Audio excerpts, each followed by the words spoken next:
Hatchet by Paulsen, Chapter 4, Part B.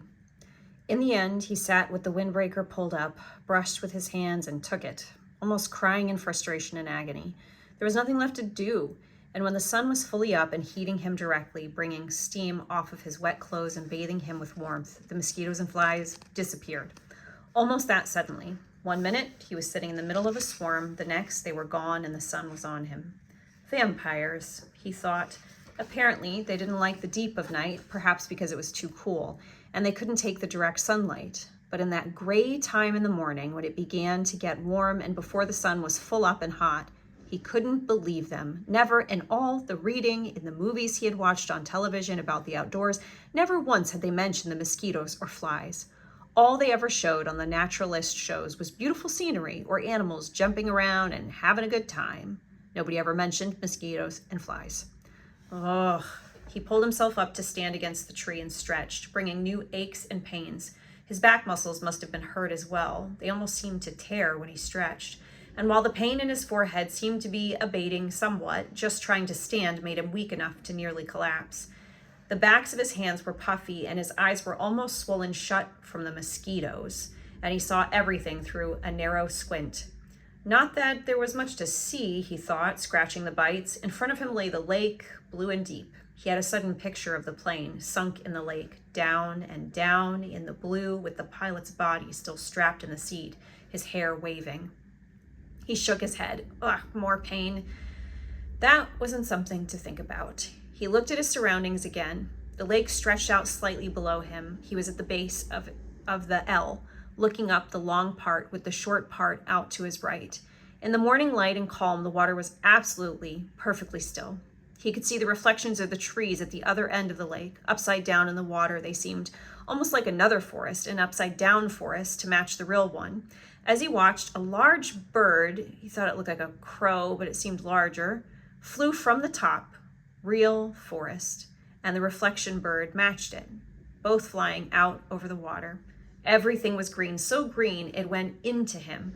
The forest was largely made up of pine and spruce with stands of some low brush smeared here and there, and thick grass and some other kind of very small brush all over.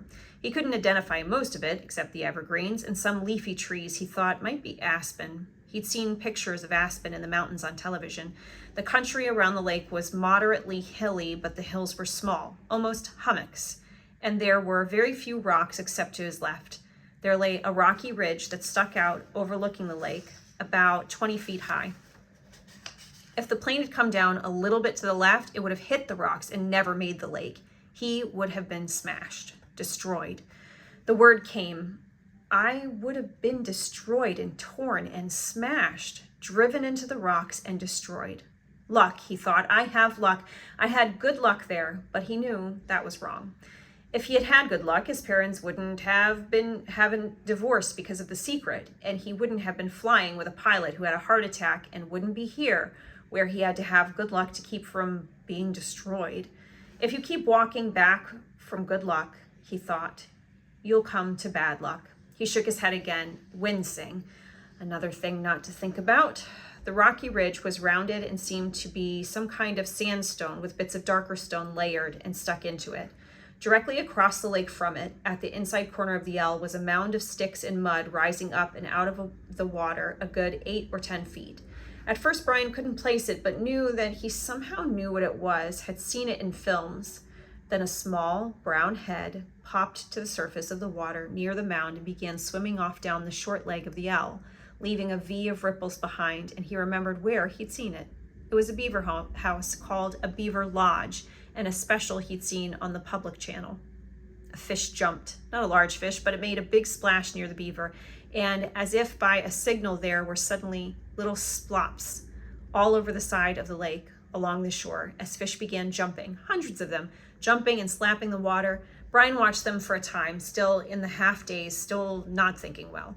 The scenery was very pretty, he thought, and there were new things to look at, but it was all a green and blue blur, and he was used to the gray and black of the city, the sounds of the city. Traffic, people talking, sounds all the time, the hum and the whine of the city. Here, at first, it was silent, or he thought it was silent, but when he started to listen, really listen, he heard thousands of things. Hisses and blurks, small sounds, birds singing, hum of insects, splashes from the fish jumping. There was great noise here, but a noise that he did not know. And the colors were new to him, and the colors and noise mixed in his mind to make a green-blue blur that he could hear as a hissing pulse sound. And he was still tired, so awfully tired. And standing had taken a lot of energy somehow, had drained him. He supposed he was still in some kind of shock from the crash, and there was still the pain, the dizziness, the strange feeling. He found another tree, a small pine with no branches until the top, and sat with his back against it, looking down on the lake with the sun warming him. And in a few moments, he scrunched down and was asleep again.